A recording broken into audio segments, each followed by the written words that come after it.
Hello mga ka-legit Daver Cats! Eat Bulaga, abay may malaking pagbabagong magaganap sa pagtatapat nila ng Eat Showtime sa GMA7. Ang lahat ng yan. But before that, if you haven't subscribed yet to my YouTube channel, please don't forget to like, share, and subscribe at hit mo na rin ang notification bell for more showbiz updates. Of course, bago tayo magsimula sa ating updates for today's video, nais ko po muna magpasalamat sa lahat ng mga legit viewers, subscribers at ang lahat ng mga legit na nagmamahal at sumusubaybay sa lahat ng ating mga updates. Maraming salamat po sa inyong panonood.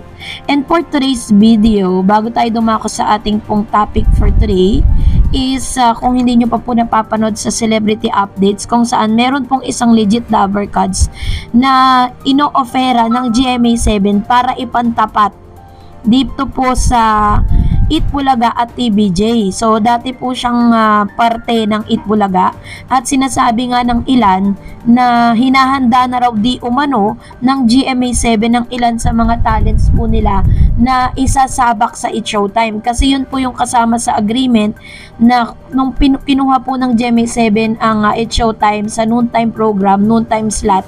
Sinabi po nito na magpapasok po sila ng ilan sa mga GMA Sparkle para po sa exposure ng kanilang mga artista.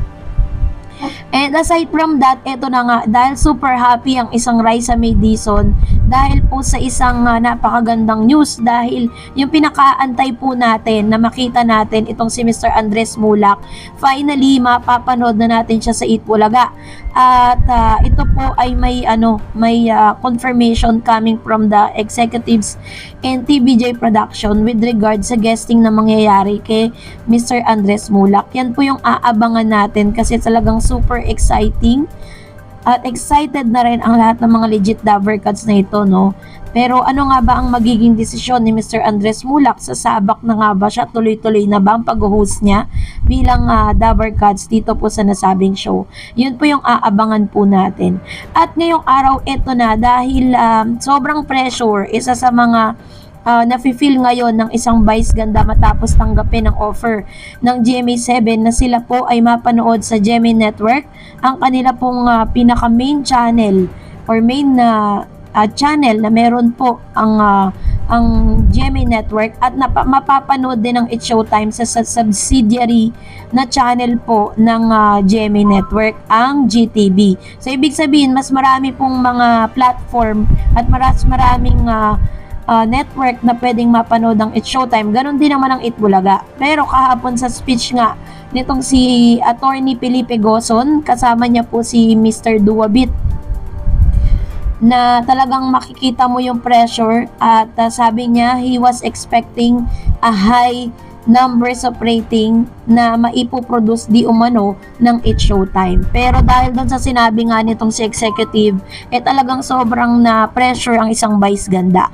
Pero kung mapapansin ninyo, kanina sinimulan na po ng Eat Bulaga yung malaking changes dito po sa programa. Kasi parang ang nangyari po kanina, nagkaroon ng reshuffle. Kung mapapansin ninyo, mas inuna nila yung therapy na kadalasan nasa hulihan.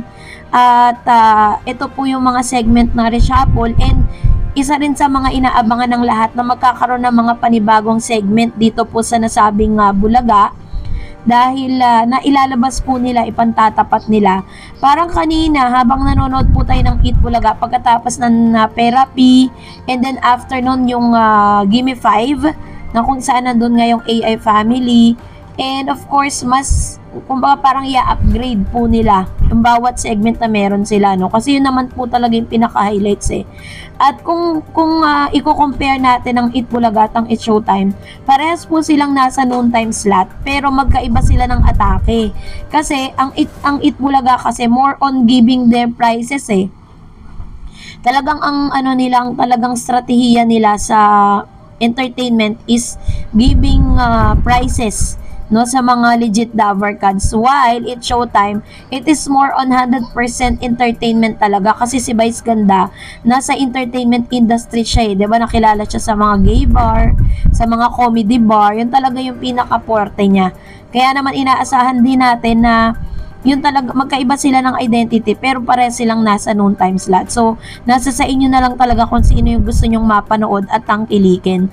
Pero kanina ang napansin ng lahat na inuna po ng Itbulaga ang therapy and then Gimme 5 at hinuli po nila at binigyan nila ng buong 1 oras. Grabe yung segment po nila Jose Manalo, kasi talaga naman kung tutuusin, ito talaga yung pinakamasaya at pinaka-highlights talaga siya eh. Hinuli siya at the same time, ang haba po ng inalaan na oras kasi una, meron po silang sinugod na parang nag-celebrate ng birthday, ano? Parang sinelebrate dahil po dun sa sulat sa Dear Itbulaga. Tinaon talaga na araw na yon na birthday po ni Mother. Kaya po sinugod nila dun sa lugar na, if I'm not mistaken, nasa Pampanga sila kanina, kung di ako nagkakamali. And nakita natin na talagang mas binibigyan ng highlights itong si Mr. Wally Bayola. No, na si Maine ang kanyang pangalan, Maine Baloche ba yun? So parang binabalik nila yung mga panahon ng Aldab days, diba? Na parang pinalitan nila yung character ni Mr. Wally Bayola bilang, kasi doon talaga magaling si Wally eh.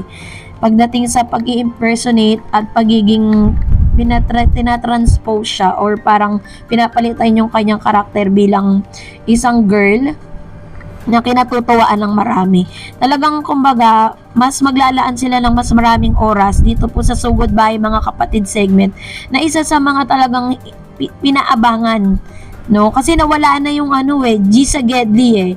'Di ba? Ang G sa Gedli po, itinatatapat yun dito sa Sugod Bahay Mga Kapatid kung saan sumusugod din sila. This time iniba na. No, mas hinuli na yung ito pong tinatawag na Sugod Bahay Mga Kapatid segment, which is magandang bagay po yun kasi kailangan talaga nilang mag-reinvent at syempre kailangan din nilang umisip pa ng mga panibagong pakulo dito po sa programa dahil ito na po talaga yung totoong labanan eh. Although this is a friendly competition, according to Vice Ganda and TBJ, wala naman talagang, kumbaga this is kumbaga mas dumami yung choices ng mga manonood. Kung meron mang isang panalo dito, walang iba kundi ang mga manonood. Yung mga nanonood sa free TV, nanonood sa online. So tayo talaga yung panalo kasi marami tayong choices na pwedeng panoorin. If you want to have 100% entertainment, sobrang nakakatawa, punta ka ng It's Showtime. Kung gusto mo naman ng talagang yung parang entertainment din but also they're giving their prizes, punta ka ng Itbulaga. So, according to them, ay talagang this coming April, magsisimula na po yung talagang sinatawag na friendly competition. So, panoorin na lang natin kung ano ba talaga ang magiging resulta ng lahat ng ito. And that's it for today. For more videos and updates, please don't forget to like and subscribe. And please don't forget to follow my Facebook page, Dar Eds TV. God bless everyone!